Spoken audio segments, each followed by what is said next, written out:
jumping from being a senior in high school to a freshman in college is a huge life change. And even if you think you have it handled, you probably don't. Like, in all reality, something will go wrong. You could be playing, you could end up being someone who plays 90 minutes as a freshman. Welcome to Game Changers, Athlete Edition. I'm Kortney Harmon, a former Division I softball pitcher turned high-performance business coach who knows what it takes to translate athletic mindset into real-world success. And I'm Julie Jones, a Hall of Famer and former Division I head coach with more than 20 years of experience turned mental performance coach. Together, we bridge the gap between elite athletics and lifelong achievement, helping you unlock your full potential on and off the field. This podcast is your go-to source for inspiration, motivation, amazing guests, and actionable insights to help you elevate your game. We spent a lot of time, Joes, talking about making decisions on the pitch and not being tentative and trying to figure out how to get Jen's verbiage, meaning she said things different than Carrie and Dravko said, right? Or whoever else. So understanding what your coaches were asking you to do and translating it into your actual movement.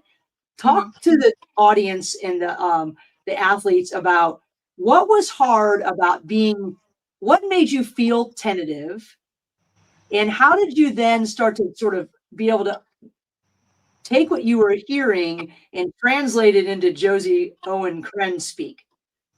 Do you remember these conversations? Yeah, no, I 100% do.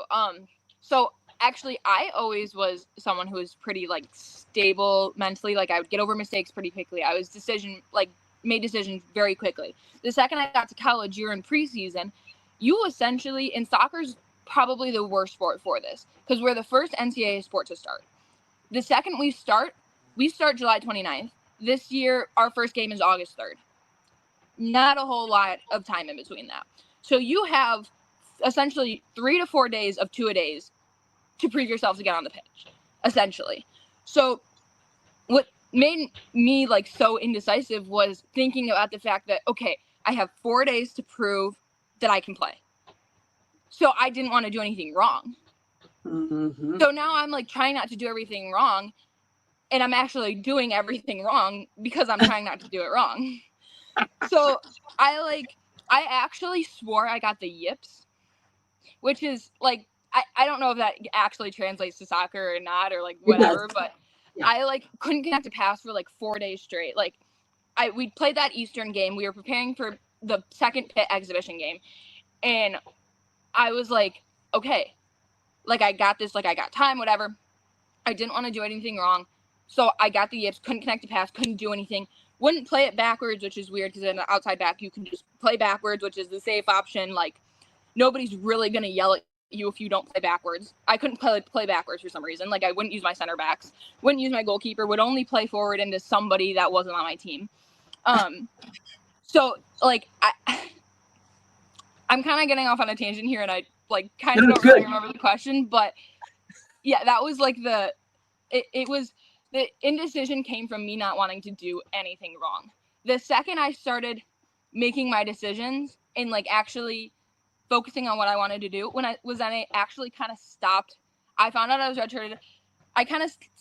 This is going to sound really bad. I kind of stopped listening to my coaches for a minute. There was maybe a week where I was I'm just going to play my game. I'm just going to do what I want. I started doing that and started enjoying soccer again. And then I went and talked to Julie. We kind of talked about how, what is she saying and how do I, turn it into, what I do and fit it into my game. It was more of, almost taking what she says and turning it into what am I good at and how do I apply it to what I'm already good at. That's kind of how I, deciphered it a little bit more. But so after that, then I kind of just started playing. I stopped worrying. So I also knew, again, I wasn't playing. So I'm just sitting on the scout team, doing whatever I want, playing 11v11, just having fun. So it was, kind of just turning it into how can I take that and use it to advance my game rather than change my game for what they want to do. It was more take it and turn it into what can help me and not like change myself for them. I don't know if that makes any sense, but that's kind of my. Yes, and to some that would sound like you're not listening to your coaches, but you were listening to your coaches. Oh yeah. You were at first you were listening to your coaches and thinking that you needed to change everything. Yeah. Right. And really what it wasn't even, I don't even know if it was that. It was that you needed to change everything. Is it that you made you think too much? I was just hyper fixating on what they were saying. Yes. Hyper fixating. Think. And now you can't connect. And now you don't play the back. And now you don't do this. And you're not not even speaking soccer anymore. Yeah. Because you're so cognitively jacked up and running in your head. And then you quieted it. You quieted things, right? It wasn't that you're like, screw you, coach, I'm never listening to you. That was not your posture. Yeah. It was you let things quiet. And then you started bringing things in. And I think we even talked about, okay, take her words, put it into your words, Mm-hmm. and then put it into your movement, right? Yeah. So you backed off. Things started to get a little bit better. Now the spring rolls around and we're competing again. Mm-hmm. Tell us about how the spring, because there's a little indecisiveness there occasionally there too. You had a couple tough meetings, right? That were tough to, and not exactly what you expected or whatever. Tell us how you worked through all that and then ended up at the high note that you ended up in. Mm-hmm. So, the entire fall, I was essentially just looking forward to the spring, because in the fall, unfortunately, there wasn't a whole lot of opportunity for me. It was kind of just like work, whatever. Spring, there's opportunity. So we're in 8 hours, and like we only practice like twice a week, and I was like just confident, just playing. I was like, okay, like I can just have fun with this, because I, at the end of the day, genuinely just love going to soccer practice. Like that sounds like very like childish and like almost juvenile, but like I just love going to soccer practice. Like I just look forward to that all the time. So I was like, okay, like I have 2 soccer practices a week, let's just go enjoy it. So that's kind of what I started doing. We would play, and I was just like, I was loose, I was making decisions, whatever. Like there was definitely some indecision there, because I have one assistant, his name is Brian, who I love now after the spring, but he was the only male on our staff, and he was kind of he was just harsh, and like I didn't quite understand him for quite a while. So I had a tough relationship with any time he said something. It was hard for me to take it in because I didn't quite understand what he was saying. The way he said it wasn't how I would have received it. So again, with him, I had to understand how to communicate with him. So on the defensive side of the ball, on the attack, when I had the ball in possession, I was great. Like I felt like I was making decisions. On the defensive side of the ball, there was still some indecision. I wasn't trusting my instincts, and wasn't just doing what I knew to do because I was worried what Brian was thinking. So I kind of, I don't even know how Julie, if you want to jump in here, I don't even remember how I really kind of got out of this, but I remember we were going from 8 hours to 20 hours now, which is when we started playing spring games. So we had practice almost every day. And I had a meeting with the whole coaching staff right before we started playing games. And they were like, I felt great about my 8 hours. So I was like, I'm playing good. Like, I feel great. Like, I'm enjoying it. I'm with the team. Like, my teammates seem to have a whole lot of confidence in me. I had like 3 or 4 teammates come up to me within a span of 2 weeks and were like, you look great. Like, you look confident. Keep going. Like, I love playing with you. So I felt great going into this meeting. I was like, this is going to be great. I get into the meeting and they were like, I don't know. Like, you seem like your confidence is up, but you're still a little indecisive. We got to see how the games go. Like, we want to see you in games. And it was kind of just like the coaches weren't really sure of me still. Like, they were kind of just like, I don't know that they had confidence in me yet. Like, I really had in myself at that point. So I came out of this meeting and I was actually pretty upset because I was like, I felt great. And I come out of this meeting and my coaches are kind of still like, we'll see. Like, they were just kind of like, maybe. And I remember in that meeting too, they were like, over the summer, we want you to play a lot of games. Like, a lot of games. We think that's what you need. You just need to play. So I was like, okay. Like, and that's what ended up me playing back at my like alma mater of internationals. But so then we get to the very first spring game. I passed the beep test too to play in the spring games, which was tough for me because I didn't pass the one prior. So the very first one of the second semester I didn't pass. So then I passed the one so I could play in the spring games. So then our first game against Eastern Michigan, I played pretty well. I didn't start. We were playing in a 3-back, which was a different formation than I had ever played in. Because I'm a traditional outside back, 4-back, like going up and down the sidelines. Yeah, so then by our second game, somehow, some way, I'm starting. And we're playing Notre Dame at Notre Dame, too, for our second spring game. And, like, to be honest, I felt like I was playing good. I don't know how that, like I felt, like, great about it, but I don't exactly know how that happened because we had a 5th year who I actually started over, which was, like, just strange to me because it was against Notre Dame, whatever. After that game, our captains actually ended up giving me player of the game.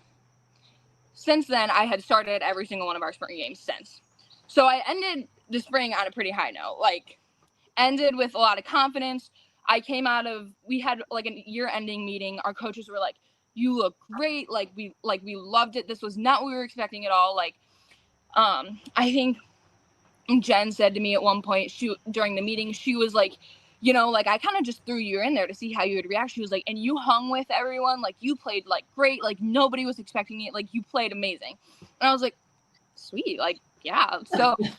So then I had a meeting with Brian, and this was, like, after I had finally figured out how to talk to Brian. Because Brian was our, like, defensive coach, backline coach. And so I had a meeting with him, and he was like, I want you shooting to start next year. Like, you should be thinking about that starting spot. Like, go for it, whatever. And I was like, yeah, like, okay, like, great, like, 100%. Because, like, of course, for me, like, the entire summer, I'm thinking about, I want that starting spot. I want that starting spot. I want that starting spot. Anybody who's a player, you're working for that. Even if you don't end up getting there, like, that's what you really should be working for as a player constantly. Like, so I was like, okay, like, after hearing it verbalized from Brian, I was like, he has confidence in me. Like, let's go for it. So that's kind of how my spring ended. We ended with our trip to Sweden and Denmark. We played some teams over there. Probably wasn't how I wanted those games to go, but overall was very, very proud of how my spring ended and how I gave the coaches something to, like, trust in and, like, let them know that I'm actually, like, a pretty stable and trustworthy player. I think that was my goal of the spring, is so they could trust me, and that's kind of, I think, where I left myself, which was the goal of the spring. It's interesting that through this whole conversation. So you talked about, you know, with Brian and how the communication was difficult for you at first because you didn't understand, and he was a little harsher than I can't imagine he was harsher than Dravko, but he's harsher, just in different, right? But oh yeah, you didn't expect him to change for you. You realized you had to figure out how to communicate with him. He wasn't changing, right? No. And then even going in and, you know, Jen and Brian both, and then, you know, the other two coaches not giving you the information that you were expecting. It wasn't that not one time through any of this did you say, they're not blah, blah, blah. You thought, okay, what do I need to change? And the other thing that you said too was that I think ran through here is that you started to have fun. Yeah. Because it wasn't fun at one point. Right. And if you love going to soccer practice, it's up to you whether you have fun or not, quite frankly. Yeah. So I think it's important. I only reiterating those because I think it's very important for young athletes to understand that coaches aren't changing for you. You have to figure out how to communicate with them. Mm-hmm. They'll meet you, but they're not, like, changing their whole style for you. That's not going to happen. Yeah, no. And number two, that when fun goes away, it's work. And you didn't go there to work soccer. You went there to play soccer. Yeah. Right? 100%. Because you love soccer. Mm-hmm. Yeah. Like, yeah. I know, like, a lot of girls, like, especially when they get to this point in their careers, like, for the majority of people, we're kind of coming to the end of our careers. And so it becomes a burden. And I'm someone who I literally just love playing soccer. So, like, I started just looking forward to going to practice and just playing and just doing things and whatever and touching the ball. And so when I started actually doing that, that was when I actually made my most progress, because then we had like 4 practices in a row where we did 1v1 defending and we were just going 1v1s. I love that. Like, that was when I think I made my biggest jump, because I love it, because we used to do it all the time with Drovco. Like, Drovco would set up 2 goals 30 yards apart, ginormous field, and just have us go 1v1 like down this field for a good hour, like literally. So I just loved it. So there was like a few practices where we do 1v1, so I was just like in my zone. I was loving it. I was like, yes, I get to do 1v1 defending. Like, it was awesome. So that was, I think, when I made my biggest jump, because I just loved it. And you get back into being comfortable and you remind yourself of who you are as a player. Yeah. Right? This is what I do. And for a little bit, we have a tendency to forget when things don't go the way we want to. We have a tendency to forget about who we are, and we have a tendency, at least, to look to other people to blame. But it's mainly because we're not being ourselves. Mm-hmm. Right? Yeah. Kortney, what did you hear through all this? Communication in everything. Hey, Josie, guess what? It's the same thing whenever you have a boss in the real world, and then whenever you manage people, and then you coach your 10-year-old daughter's team, and it is everything. And I will tell you, I think sports changed the way I was able to communicate. And even with Julie, like looking back on Julie, like I may have not gone to her my first year, but guess what? The assistant coach and I did go to her a lot. And still to this day, my daughter's going to lessons with her on Thursday. It's still the idea, figure out who and how you communicate with people, whether they're tough conversations, whether they're what you don't want to hear. You have to be able to have honest conversations and be able to disagree and be able to adjust and be able to adapt. And you came through that. And that's all I heard through that whole conversation was you figured out how to communicate. The skill was there the whole time, but it was really how you adapted. So I love that for you. I can't wait to see how you adapt for your sophomore year, because guess what? This is only chapter 1 of 4 or 5 for you. Right. So I can't wait, because next year you're going to come out of this to say, oh my gosh, those learning lessons were nothing. These ones were completely different. Yeah. Yeah. What do you look forward to now? What excites you about, or let me ask this question. How do you think you're more prepared going in now than you were going in last year? One, obviously the most obvious is like, I'm comfortable. Like, I'm comfortable with the team. I have players I know I like playing with. I know the team knows me and trusts me too, like, which is a huge thing. Because coming in as a freshman, like, I had a girl who was playing left forward, and as a left back, that's a really important, like, relationship.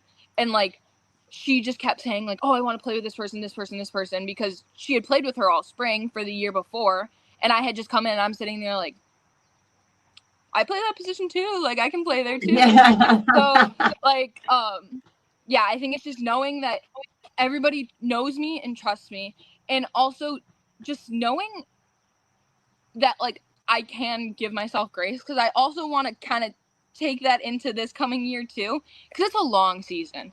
Like even if I don't start off how I want to, or if I start off great, like, either way, just knowing that like it's a really long season and a lot of things can go on and a lot of things change. So I think just taking that into and just like giving myself grace and like understanding, okay, I can have a bad practice here, I can have a bad practice there, but like as long as we're on a steady incline, like I'm okay with how the season goes. Right. Everything's not going to be perfect. Right. You're going to run into uncertainty. You're going to run into discomfort. You're going to run into challenges. All these things will rear their head. It's what you do. That's how you respond to them that makes the difference. And you get to decide that. Nobody else decides that for you. I think it's very exciting. We have just a couple minutes. Was there anything that was easy that you thought was going to be hard in your freshman year? Actually, for me, I think it would be balancing school soccer.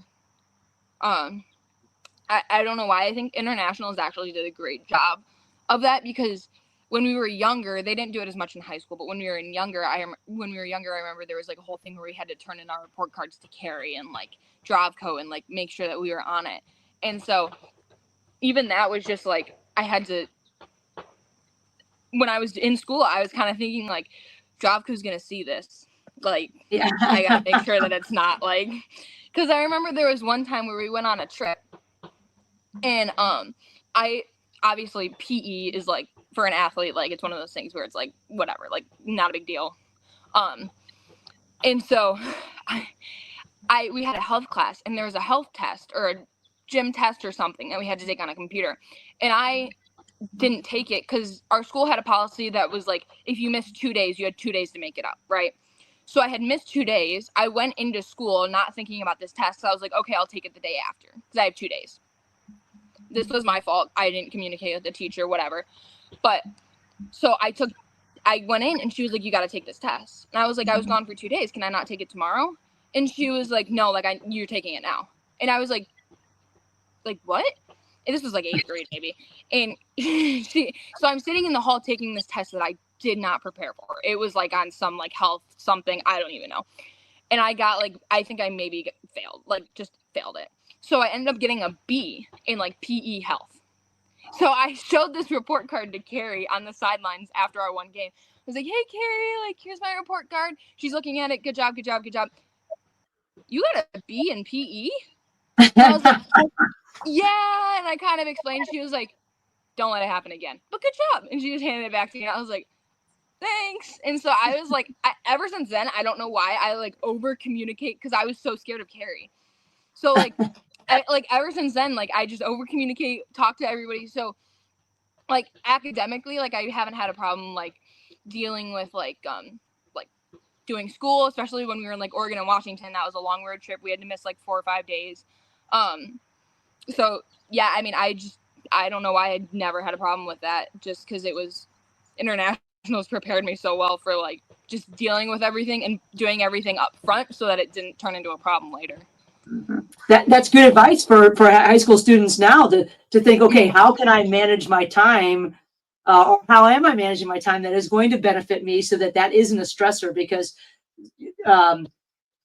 that could be a real stressor for athletes. Absolutely. Yeah. Stressor. So I'm glad you mentioned that, because I think that is something that people need to, I think, in this NIL world, somehow we never have academic conversations. All we're talking about is playing and paying and playing and paying and playing and paying. Well, underneath this whole thing, someone's going to school. And if grades are important to you, then they will become a stressor and they will affect your play if you don't manage your time. Or you could be like me, and everybody had this certain GPA, and I was like, oh crap, I can't be the one to bring it down. Oh crap, Julie's gonna be mad at me. So like however you want to stress it, it was just that was probably my biggest realization, Julie, when going to school. It was like, you were in the second row in class and she's going to check on you, and you had all your work done before and she's going to check on you. I think that was the biggest realization. So I love that you said that and you learned that at a very early age, because that was a big adjustment in my world. Yeah. And for like us too, we do like Big Ten academic, whatever, like, and it's like 3.0 GPA or higher. And our team is like, we have actually a very, very brilliant, like very academic team. And I think we had like 27 or 28 people on the team. 21 of the 24 or 23 eligible people were on this academic all Big Ten. So now like this year, because as a freshman you weren't eligible, this year I'm like, I gotta make sure I'm there. Like I can't be the 1 or 2 to 3 people that aren't on this team. Like you can't like, because actually on our team it stands out more if you're not on it than if you are on it. So like I'm like, okay, gotta make sure I'm there. Like I'm good. Like I think we'll be good. But it's like one of those things where like I'm focusing on that. Yeah, it's a big honor. It's amazing, and it does make a difference. It also how you do one thing is how you do everything. There's a discipline to it, no doubt about it. Kortney, do you have anything? I have one last question. You can ask your question, and then I got to close it out. Sounds good. What advice? Any advice that you give to people that are getting ready to go be a freshman? Final words of advice. I mean, I think it's kind of been my theme all along, but like, I mean, giving yourself grace, understanding that this is jumping from being a senior in high school to a freshman in college is a huge life change. And even if you think you have it handled, you probably don't. Like, in all reality, something will go wrong. You could end up being someone who plays 90 minutes as a freshman, which, again, planning it out, it's very, very rare. You see it because those are the ones that you see, because you don't see all the freshmen who aren't playing. Good point. But it's very rare that a freshman plays 90 minutes and is a standout and whatever. So I think that is something that people need to understand too, because you're seeing it, but you're not seeing the full story of the rest of the class. You're seeing the 1 or 2 freshmen who are playing, but you're not seeing the 6 or 7 others who aren't, Right. and who are struggling. But again, even if you're playing 90 minutes, something else could be going on. Socially, academically, I don't know, something. Everybody has a horror story from freshman year of something that went wrong, something that wasn't perfect, and that they had to adapt to. I remember talking to all my teammates second semester, like, just kind of like talking to different people, again, trying to branch out. Like, I was talking to a lot of like girls who I hadn't really had conversations with, and everybody has something from freshman year where they were like, oh, yeah, no, this didn't go my way. Oh, this was pretty, like, this was rough. Like I wanted to go home every weekend kind of thing. So I think just kind of understanding that freshman year is very, very fun. Like, knowing that it's great and getting through it and the experience is awesome, but knowing that it probably will not go how you planned. However you planned it, just expect something to go wrong. Even if the majority of it goes your way, something is going to go wrong, unfortunately. It's a hard reality, but it's easy. It's a lot easier if you go in knowing that and expecting it and just being ready to adapt to whatever changes. Right. And remembering that everyone has a struggle and everyone has felt the way you feel. You're not the only one that's like, oh my gosh, I don't know if I can do this. You're not the only one that's like, oh my gosh, I don't feel connected, or I can't connect a pass, or I can't pitch it, throw a strike, or whatever it is. Yeah. Every single freshman athlete in the country has something that gets them questioning themselves.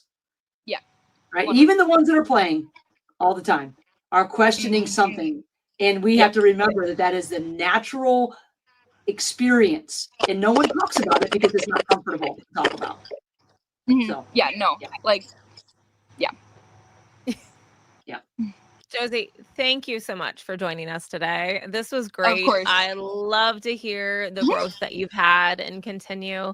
I'm going to be checking on you as you go into your next season.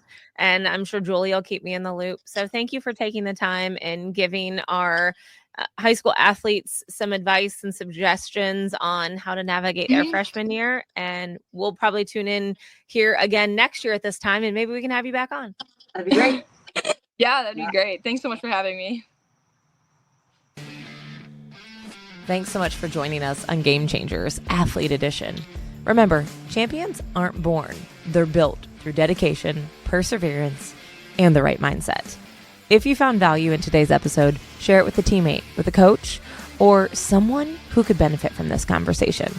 Don't forget to subscribe wherever you get your podcast and follow us on social media for exclusive content and daily motivation. Until next time, keep pushing your limits and stay focused on becoming the game changer you're meant to be.